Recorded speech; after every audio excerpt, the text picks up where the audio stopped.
네, 오늘 모신 분은 유안타증권 도곡동지점 최종택 이사님입니다. 안녕하세요. 네, 안녕하십니까. 네, 우리 다들 가족분들 기억하실 거예요. 파생의 고수 해가지고 저희가 네, 지난번에 장시영 차장하고 함께 네, 그 찐시황 방송을 준비했었는데 일단 오늘 시장이 참 놀랬어요. 많은 분들이 사실 어느 정도 반등이 나올 거라고 생각했던 분들이 많았는데 오전에 이렇게 버티다가 갑자기 이렇게 무너진 이유가 도대체 뭘까? 많이들 궁금해하는데 이거를 우리가 파생의 관점으로 한번 시장을 해석해 보시죠. 일단 오늘 시장 어떻게 보셨나요? 지금 오늘 시장 같은 경우도 아침에는 비교적 견조한 모습을 보였었는데요. 뭐 10시 넘어가면서 뭐 중국 시장 개장하면서 이제 외국인들 선물 매도가 나오면서 시장이 좀 많이 하락을 지속했었는데요. 근데 오늘 유심히 보면 자료 한번 보시면 외국인들 선물 매매가 실제로 장중에 한 4천억 정도 매도가 진행되다가 마지막에는 대부분 환매를 했거든요. 근데 시장이 이 정도 낙폭이 나온 날은 일반적으로 외국인 선물 매매가 10,000계약 이상 조 단위로 이렇게 매도가 나오는 날 이런 모습을 보이는데 오늘은 뭐 특별한 이 강력한 외국인의 매도 수급이나 이런 거 없이 계속 힘없이 좀 맥없이 빠져버리는 그런 시장이 그 폭이 또 상당히 컸었거든요. 그래서 이거는 좀 이유가 있고 수급상에 뭔가가 보이면 좀 두려움이나 공포가 좀 덜한데 오늘은 그것도 잘 안 보여서 상당히 좀 당황스러운 시장이긴 했었습니다. 근데 이제 굳이 뭐 또 이유를 찾아보자고 하면 홍콩 시장, 중국 시장이 개장하면서부터 좀 밀렸거든요. 그래서 홍콩 H 지수가 6,000포인트를 하회했어요.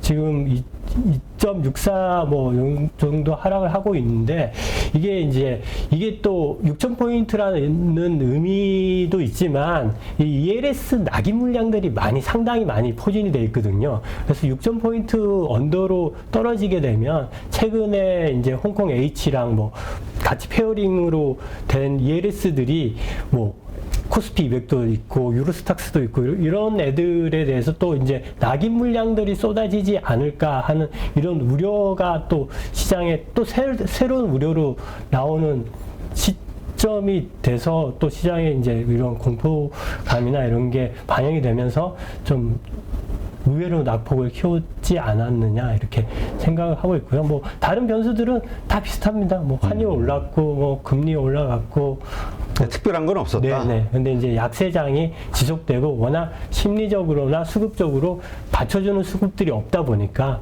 쉽게 무너져 버리는 이제 그런 상황이 연출된 거라고 생각합니다. 근데 이제 오늘 다들 무서워했던 것 중에 하나가 이제 뭐 나중에 차분차분 질문을 드리겠습니다만은 이게 아주 큰 어떤 급락을 폭락을 예고하는 어떤 징조 아니냐, 시발점 아니냐 이런 걱정을 하시는 분들이 많았거든요. 왜냐면 이유 없이 막 밀리니까 뭔가 뭐 어디서 뭔가 터질 것 같고 뭐 제2의 무슨 경제 위기 같은 게 또 금융 위기 같은 게 터지나 막 이런 별의별 걱정들을 했단 말이죠. 지금 이 차트상으로 보면 선물 파생의 위치로 봤을 때는 지금 어떻게 봐야 될까요? 그 정도로 밀릴 수 있는 자리라고 보시나요? 일단 시장 자체 추세를 보면요, 뭐 연저점을 깨고 있으니까 뭐 여기가 바닥이다, 얼마만큼 빠지겠다, 이거는 이제 말씀드리기가 좀 어려운 상황이고요. 대신 이제 스케줄상 이 국면이 어느 정도 지나면 진정이 될 건가, 그런 스케줄을 보면 제가 뭐 파워포인트 자료 하나 이제 만들었는데 이게 이제 결국 시작은 2에서 시작된 거지 않습니까? 그렇죠. 여기서 이제 인플레, 그리고 뭐 강력한 긴축, 금리 인상을 하겠다라고 이제 이번 2에서 시작됐는데, 최근 보면 이제 3월 16일자 FOMC 점도표거든요. 근데 6월 15일자.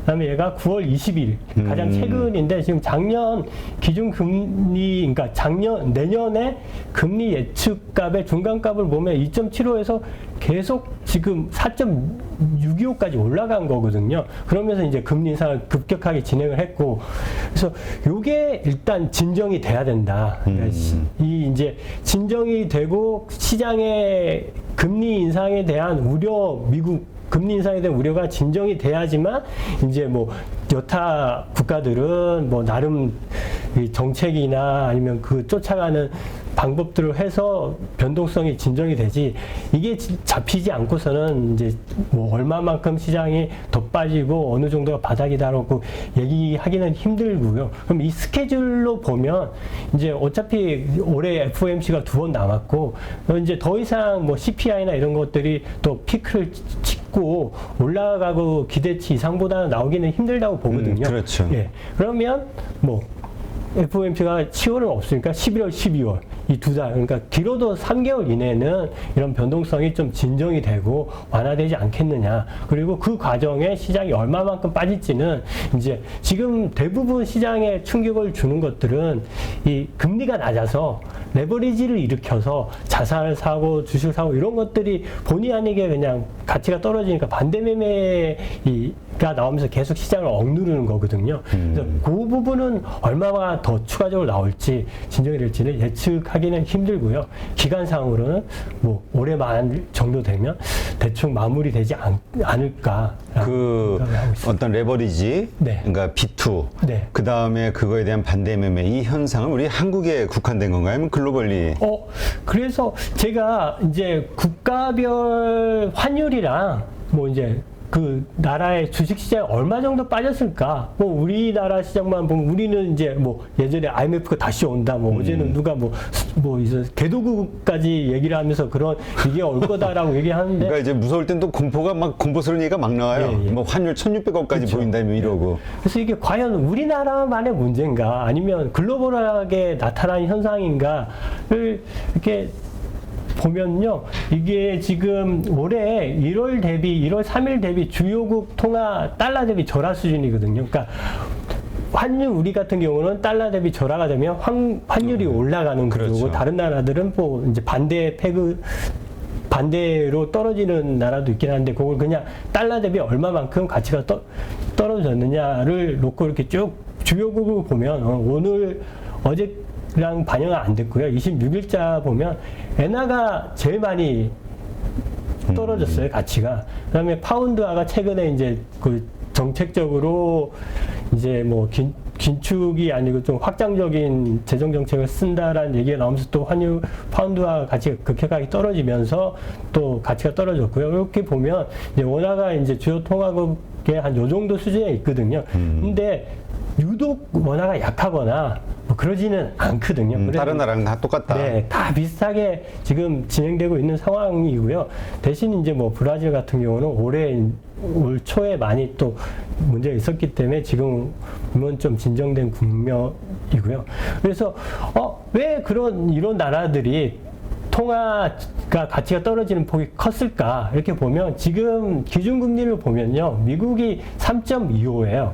근데 우리나라 2.5고 영국 2.25, 유로 0.75, 일본 마이너스 0.10, 호주 2.35 이렇거든요. 그래서 이 통화 가치가 좀 많이 떨어진 나라들은 아직 기준금리가 미국 대비해서 낮은 수준에 있는 거죠. 그래서 이게 이제 어떻게 보면 뭐 경제학 언론의 이자율 평가설이란 뭐 이론에 따라서 보면 뭐 지극히 당연한 건데, 그래서 우리나라뿐만 아니고 글로벌하게 지금 비슷한 상황에 다 빠져 있다. 그리고 시장도 보면 이게 이제 미국 나스닥 시장에 상장된 그 나라의 ETF들이거든요. 네. 다 달러 베이스로 다 가치가 산출되는 거거든요. 보면 이제 연초 대비해서 다 40%, 30%대 하락을 보이고 있습니다. 아, 많이들 빠졌네요. 일단 유럽 국가들이죠. 네네. 스웨덴, 독일. 그렇죠. 그런 나라들은 이제 또 통화 가치도 많이 떨어졌기 그러니까 때문에. 저게 쉽게 얘기하면 우리 코스피 지수가 저만큼 하락한 것이다. 네, 이렇게 네. 보면 되는 거죠. 그렇죠. 달러 베이스로 이렇게. 그러니까 환율에서 가치가 떨어진 거랑 실제 지수가 빠진 거랑 이렇게 감안하면 우리나라만의 문제가 아니고 글로벌하게 같이 나타나는 문제고, 지금 특히 좀 금리가 낮은 국가들, 미국이 급격하게 인상하는데 못 쫓아가는 국가들이나 아니면 그 전에 정책 금리가 낮았던 국가들의 공통적으로 나타나는 현상이거든요. 네.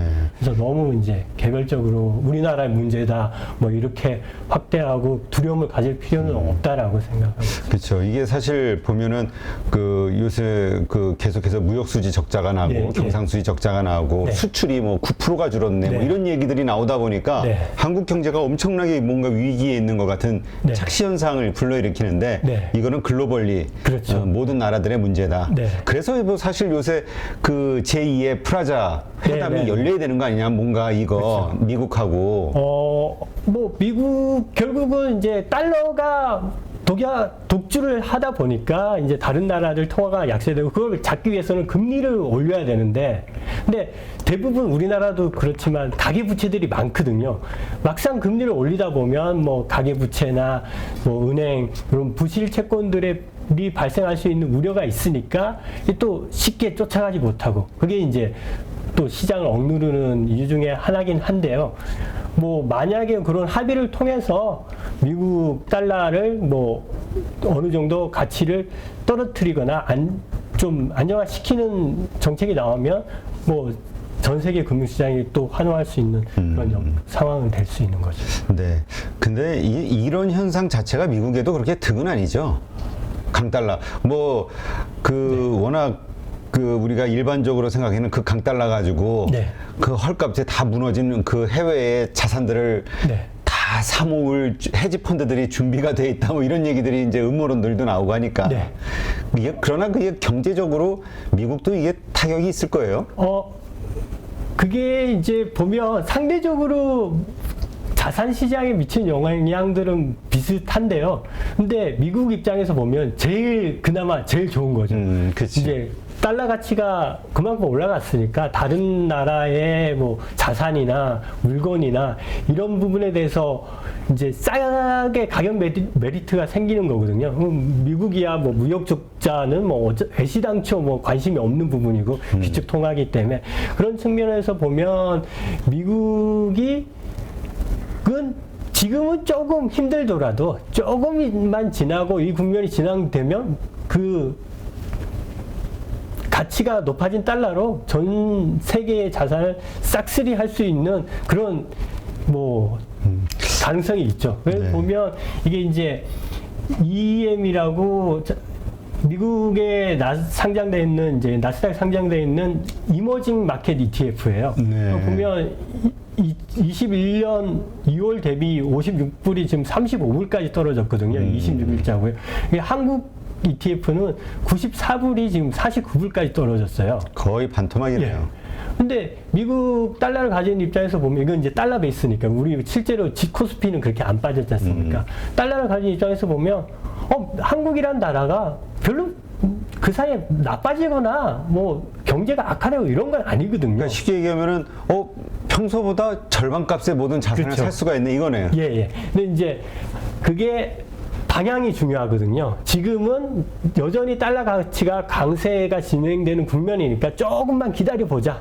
이게 꺾일 때 그때 스타트가 이제 매입하기 시작하자. 네네. 그러면 그 시점에서 이제 미국도 정책 이제 물가가 잡히고 이러면 또 물가가 올라가고 금리가 올라간 부분에 대해서 또 실물 경제에 미치는 타격이 있거든요. 그럼 이제 경기 침체니 실물 경제 침체 우려니 이런 얘기가 나오면서 금리를 또 인하하기 시작할 거거든요. 그러면 이제 달러 가치가 또 떨어진다는 전망이 같이 가세가 되고 금리가 떨어지고 달러 가치가 떨어진다. 그러면 그때는 미국에서 돈이 그냥 계속 글로벌로 빠져나가면서 자산을 매입하면서 시장이 또 유동성 랠리가 갈 수 있는 가능성이 충분히 있다고 보고요. 그거에 이제 금리 인상 스케줄이나 보면 한 내년 정도 보면 가시적으로 들어오지 않겠느냐라는 생각이. 어떻게 보면 그때가 본격적으로 한국의 외국인 투자자들이 그렇죠. 몰려오는 시기가 될 수도 있겠군요. 알겠습니다. 참 이 기축통화국이라는 게 얼마나 강력한 파워를 가진 것인지 이번에 새삼 깨닫게 그렇죠. 됐어요. 그렇습니다. 근데 그럼에도 불구하고 지금 많은 분들이 걱정하는 것은 이게 어떤 뭐 말씀하신 대로 연말 지나서 지나고 괜찮아지고 뭔가 다시 회복하고 이런 것을 넘어서는 엄청난 그 폭락 같은 현상이 있지 않겠느냐. 예. 악재들. 네. 뭐 그래서 지금 나오는 게 무슨 영국의 그 파운드화 위기 뭐 나오잖아요. 네. 뭐 IMF 구제금융 이야기도 나오고 경기 위기 나오고 뭐 이탈리아도 그렇고 그러니까 유럽에서의 문제 또 중국도 그렇고 부동산 위기니 뭐 이쪽 그러면서 뭔가 또 다른 악재들이 있는 거 아니야? 이런 생각을 하는데 네. 근데 이런 것과 관련해서는 사실 글로벌 투자자들이 가장 민감하고 정보가 뛰어나잖아요. 네. 근데 이들은 아까 말씀하셨지만 그렇게 많이 안 판단 말이에요. 아, 그렇죠. 네. 이게 어떤 의미를 가지고 있는 걸까? 파생으로 봐서도 그렇고요. 이제 우리만 개인들만 아니면 일부 투자자들만 너무 고민을 하는 건가? 저는 그렇다고 생각하거든요. 이게 실제로 외국인들 같은 경우도 파생 매매를 하거나 글로벌 헤지펀드 같은 경우도 이게 뭔가 시장 전망으로 거래를 하거나 투자를 하지는 않거든요. 그러니까 뭐 이제 일정 부분 방향이 나오면 그쪽 방향으로 계속 거래 포지션을 쌓다가 그게 수익이 안 나고 손실이 나면 손절매를 하고 일정 부분 또 반대 매매나 큰 폭의 변동성일 때 나오고 이런 거래를 하기 때문에 저희가 이제 뭐 인터넷에서 기사를 보거나 이런 여기저기 이야기를 들으면서 무슨 이런 일이 생길까라고 하는 것들은 좀 기우이지 않을까라고 생각하고 뭐 실제 주식시장에서 보면 우리나라 그냥 뭐 파생시장에서도 보면 그렇게 뭐 외국인들이 강력하게 뭐 하방에 대한 베팅을 한다거나 뭐 이런 것들은 없습니다. 그래서 이번에는 오늘 우리가 이렇게 많이 빠졌지만 최근에 이 선물 동향 외국인들의 네. 이걸 통해서 이들의 생각이 도대체 뭐냐 네. 그거를 좀 한번 설명을 해주시죠. 지금 이제 오늘 같은 경우도 보면 이제 미결제 약정이 오늘 상당히 많이 늘어나긴 했거든요. 이게 어떤 의미를 가지냐면 새로 선물을 매도를 하거나 새로 선물을 매수한 사람들이 그만큼 많이 늘어났다는 거거든요. 그러니까 수급들이. 그래서 이 부분이 많이 늘어나는 시점에서는 그 시장이 왕창 포지션을 쌓고 그 다음에 그게 뭐 한 방향으로 크게 가거나 이런 경우는 많지 않습니다. 그리고 과거에 경험적으로 봐도 외국인이 선물을 대량 매도한 날은 거의 그 다음 날 장중 저점이 나오고 반등이 나오고 이런 케이스들도 상당히 관찰이 되거든요. 그래서 지금 시점에서 외국인들은 뭐 그런 대량 포지션을 샀거나 그렇지도 않고요. 당장 오늘만 봐도 뭐 장중에 매도를 하다가 끝나는 시점에서 다 환매를 이익 실현을 하고 오히려 순매수로 돌리면서 또 포지션을 끝냈거든요. 근데 이게 상방에 대한 베팅이라고는 볼 수 없고요. 당분간은 얘네들도 확신이 없고 하락에 대해서 베팅을 해서 언제든지 튀어 오를 수 있는 상황이기 때문에 그냥 당일 매매로 끝내는 수준으로 진행을 할 거라고 보고 있고요. 근데 대신 워낙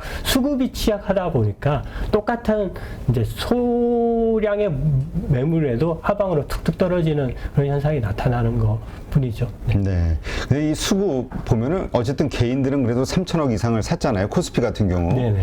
기관은 한 1,700억 팔았고. 예. 그러니까 기관의 이 매수 의욕이 없다는 건가요? 아니면 이거 어떻게 그 수급에 대해서 이해를 해야 되죠? 그러니까 살려는 주체가 없다라는 얘기잖아요. 네네네. 그러니까 이거는 개인은 어쨌든 3천억 이상 샀으니까 네. 그래 나는 살 거야. 하지만 지금 기관이 안 산다는 거죠? 네네. 근데 기관은 이제 실제로 뭐 금융 투자 같은 경우는 오늘도 지금 뭐 코스피는 뭐 크게 뭐 428억 정도 매도를 했는데 이 금융투자 같은 경우는 현선물이랑 뭐 주식선물 이런 연계 매매이기 때문에 크게 기대할 건 없고요. 뭐 예를 들면 뭐 연기금이나 아니면 주식을 사서 묵히는 이런 기관 수급들이 들어와야 되는데 아직 뭐 그 부분은 뭐 관찰이 안 되니까 아직 뭐 기관 수급에 대해서 기대를 하고 좀 기다려보자, 뭐 여기 기대보자, 뭐 이런 상황은 좀 힘든 상황이긴 합니다. 네. 지금 아까 자산 시장을 억누르는 악재 요인들에 대해서 이제 영국과 그 다음에 이탈리아 같은 유럽, 남유럽 국가들, 뭐 중국 이렇게 이야기를 했는데, 네. 근데 사실 또 근본적으로는 그 파월 아까 이 얘기하셨던 네, 것처럼 강력한 파월의 이 메시지가 네. 사실 파월의 인플레이션을 잡으려는 시도가 실패한 거 아니냐. 그러니까 이제는 경기를 죽여서라도 어떻게든 잡아야 되는 어떤 네. 위급한 상황이 몰린 거 아니냐. 예. 그게 결국은 경기 침체를 좀 더 세게 가져오는 거 아니냐에 대한 투자자들의 고민인 거잖아요. 네네네. 이거는 어떻게 보세요? 이 그건 관점은? 지금 그 영향이 지금 금융 주식시장에 반영이 되고 있는 거거든요. 그렇다면 예. 그 센 경기 침체가 이 정도 우리가 주가가 급락할 정도 혹은 그 이상으로 추가적으로 떨어질 정도로 네. 강한 어떤 경기 충격이 있을 거라고 예상하시나요? 외국인들은 선물 포지션을 다 그거에 대해서 어떻게 생각할지 결국 돈 놓고 투자하는 사람들이 가장 정확할 것 같아가지고 외국인들은 워낙 단기적인 매매를 해서 거기까지는 뭐 이제 생각을 하지는 않을 것 같고요. 기본적으로 이제 단기 플레이들을 보면 매도 플레이들 위주니까 아직은 좀 뭐 좋지 않을 거다라는 생각으로 거래를 하는 것 같고요. 그 경기 침체가 되고 실제로 성장률 전망이 떨어지면 오히려 주식시장은 좋아질 겁니다. 예.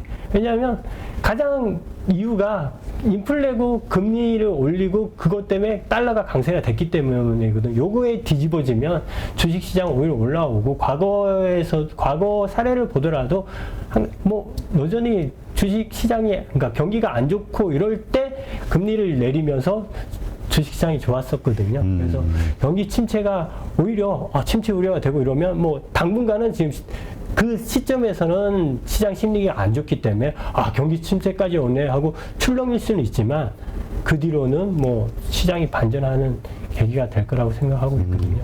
그렇다면 지금 시점에서 이 신흥국의 투자자들, 네. 그러니까 이제 우리 국내 투자자들 같은 경우죠, 어떻게 대응을 해야 됩니까? 이미 30% 40% 물리신 분들이 네. 지금이라도 손절을 하고 좀 더 싸게 살 준비를 해야 되는 건가? 네. 아니면 버텨야 되는 건가? 아니면 뭐 어떻게 해야 되는 건가 도대체? 제 개인적인 그렇죠. 우리는 개인적인 의견이니까. 의견인데요. 뭐 30% 40% 손실이 났는데 지금 시점에서 손절매를 하고 타이밍을 기다린다. 그러면 그게 여기서 한 30, 40% 더 빠져서 그 가격에 사야지 의미가 있고 또 실제로 그 시점까지 빠진다는 보장도 없어요. 그래서 지금은 충분히 뭐 달러, 그러니까 환율도 보고 최근에 주식 시장이 하락하는 걸 보면 충분히 과매도 국면이긴 하거든요. 이런 시점에서는 굳이 이제 레버리지나 뭐 저점 매수하겠다고 추가로 매수하는 것보다는 일단은 보유하고 계신 그 주식을 가지고 그냥 이제 버티자. 버티고 그 가격을 보고 버티는 게 아니고 시간을 두고 좀 시간으로. 네, 한 3개월 정도만 한번 올해 FOMC 끝나고 연말까지 이렇게 금리 인상 기조가 마무리되면서 금리 전망이 떨어지면 그때는 시장이 좋아질 거야. 그때까지는 가격이 뭐 추가적으로 더 떨어질 수도 있지만 그 뒤로는 좋아질 거다라는 생각을 가지고 기다리셨다가 그 시점에서 실제로 그런 시그널이 나오면 그 시점에 한번 액션을 취해보는 게 좋을 거다라고 생각을 하고 있고 지금 시점에서 추가 매수를 하거나 팔고 기막히게 타임을 잡거나 이거는 타이밍 잡기는 어렵다. 예, 현실적으로 불가능. 근데 지금 말씀하신 것은 어떤 분들은 그래 지금이 이럴 때 안 사면 언제 사? 라고 또 현금이 있으신 분들은 막 그렇죠? 산단 말이에요. 네네. 이거는 어떻게 봐야 돼요? 살만한 구간이에요? 아니면 좀 더 빠질 때까지 기다려야 돼요? 지금 가격적으로는 살만한 구간이긴 합니다. 예. 예. 그래서 그러니까 결국은 이제 같은 주식을 가지고 매매를 하고 같은 상품을 가지고 매매하더라도 그 사람의 이 얼마만큼 비중이냐, 얼마만큼 리스크를 거기다 포지션을 뒀느냐에 따라서 달라지거든요. 그러니까 특히 파생 상품 같은 경우는 얼마만큼 레버리지를 썼느냐에 따라서 3%가 빠지면 풀로 레버리지 쓴 계좌들은 뭐 예를 들어 10%가 빠지면 풀로 레버리지 쓴 계좌들은 깡통이 나서 다 나가 떨어지거든요. 근데 레버리지를 뭐 30%만 쓴 계좌들은 그걸 견디고 다시 올라오거든요. 그래서 이게 시장의 등락이나 방향도 중요하지만 내가 가지고 있는 이제 자산 포트폴리오 상에 얼마만큼 이 비중이 있느냐, 그리고 종목들이 얼마만큼 그래도 분산이 돼 있느냐, 요걸로 이제 생각을 해서 나의 액션을 어떻게 할 건가라는 플랜을 짜는 게 맞을 수 있습니다. 네. 어쨌건 그 이제 오랫동안 주식시장에 있으셨으니까 지금 이렇게 뭐 지구가 다 끝난 것처럼 세상이 다 끝난 것처럼 엄청난 공포들이 밀려오는데 이런 일들은 여러 번 있었잖아요. 아, 그렇죠. 네. 결국에는 시간이 얼마가 걸릴지는 모르겠지만 어쨌건 우리 3천 뭐 이런 때가 있었잖아요. 뭐 갈 수 있을 거라고 보시나요? 한국 경제 특히 체력상? 아, 네네네. 갈 수 있다고 봅니다. 그러니까 제가 뭐 입사는 증권에서는 2001년에 입사를 해서 그 과정에 뭐 이제 9.11 테러도 있었고 서브프라임도 있었고 뭐 신용등 여러 차례 있고 하루에 시장이 10%도 빠진 날도 제가 경험을 하고 또 봤었는데요. 그때마다 다들 이제 뭐 힘드니 이렇게 했지만 힘들고 어려운 시절을 지났지만 결국은 또 시장이 지나서 돌아오고 했거든요. 그래서 지금도 그 사이클에는 뭐 의심이 없습니다. 알겠습니다. 하여튼 지금 가지고 있으신 분은 워낙 불안해 하시니까 근데 그럴 때마다 또 하나 우리가 안타깝게 보는 게 바닥에서 공포에 물론 더 내려갈 수도 있으나 어쨌든 그냥 손해보고 그냥 그 정리하시는 분들이 워낙 많아가지고 그게 이제 결국은 큰 데미지가 되는 경우들이 많이 있잖아요. 그러니까 비투만 쓰지 않는다면은 내가 더 이상 방법이 없다고 생각하면 가장 무식한 방법으로 버티는 거 이것도 하나의 방법이겠죠. 아, 그렇죠. 네, 그러니까 뭐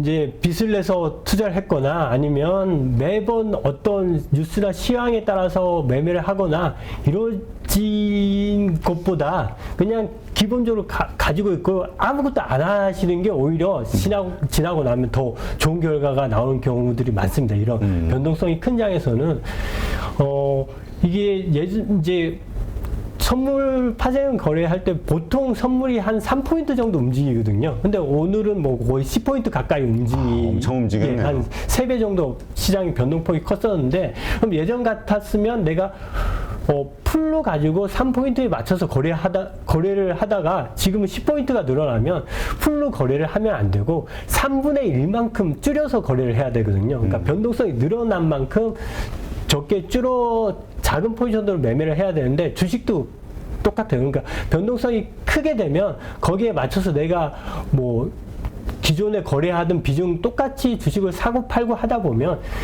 장이 끝나고 나면 오히려 안 하니만 못하는 그런 결과들이 많이 초래되거든요. 그래서 지금은 뭐 아예 내가 평상시에 뭐 100이라는 자금으로 당일 매매를 했다. 그러면 그거를 한 30으로 줄여서 거래하고 70은 그냥 두고 거래하시는 트레이딩 하시는 분이 할지라도 그거는 맞는데 뭐 이 전부 다 이걸 팔았다가 또 다시 샀다가 이런 매매는 오히려 가만히 있느니만 못한 결과를 초래합니다. 갑자기 그 우리 며칠 전에 인터뷰한 부동산 전문가 이현철 소장님 그 자신의 주식 실패담 얘기를 하는데 그렇게 잦은 거래 트레이딩으로도 마켓 타이밍을 맞춰보겠다고 막 하다가 원금을 다 날리고 깡통 계좌가 됐다고 그랬더니 어머니가 그러더래요. 아니 주식을 사서 투자를 했으면 아니 그래도 주식은 남아야지. 넌 어떻게 돈도 날리고 주식도 하나도 가진 게 없니? 그렇죠. 이제 트레이딩을 하고 사고 팔고를 하다 보니까 거기에 또 레버리지까지 있다 보니까 아무것도 안 남는 상황이 어떻게 보면은 이럴 때는 실력이 내가 그렇게 기민하게 대응할 수 있는 실력이라든가 경험이 없다고 생각하면 그냥 가만히 있는 게 최선일 수 있다. 그리고 뭐 글로벌 헤지 펀드들이 운영하는 그 시스템 메커니즘들이 있거든요. 얘네들이 평상시에 100이라는 자금으로 매매를 하면서 변동성이 커지면 우리가 쉽게 보면 변동성이라는 게 수익의 기회라고 생각하는데 변동성이 커지면 걔네들은 커진 만큼 포지션 비중을 줄여요. 줄여서 또 노출되는 리스크를 똑같이 가져가게 하는 거거든요. 근데 이제 우리 개인 투자가나 입장에서 시세를 보면 이 등락폭이 크니까 여기서 잡아서 위에서 팔면 수익이 왕창 날 거라는 이제 그림을 그리는데 막상 그렇게 잡다 보면 조금이라도 이렇게 등락을 하게 되면 또 밑에다 팔게 되고 팔고 나면 또 반등이 나오고 그래서 그런 내동 매매를 하다 보면 남는 게 없게 되거든요. 그래서 변동성이 커질 때는 오히려 줄이고 아니면 그대로 두고 이렇게 좀 이 다운되게 이렇게 심리 관리를 하시는 게 더 중요하다. 알겠습니다. 누구나 1시간 안에 200개 종목에서 좋은 종목을 고를 수 있는 그런 능력을 배양할 수 있도록 제가 도와드리려고 그렇게 하고 있습니다.